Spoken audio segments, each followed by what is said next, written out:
I'm going to show you how to change the background color in Godot. There are two ways to do this. The first way is to go to Project Settings, go to Rendering, Environment, and you're going to change the default clear color. I'm going to change my background to a beige kind of color. The second way to change the background color is through code.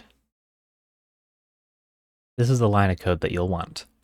You want to say rendering server dot set default clear color, and then the value that you would like to change the background to. I'm going to change mine to a sky blue color. I'm also going to change it when I press the space bar with this line of code right here. All right, let's see what it does. So we have our beige color that we set in project settings. Now when I press the space bar, change it to the sky blue color that we have right here. All right, thank you for watching.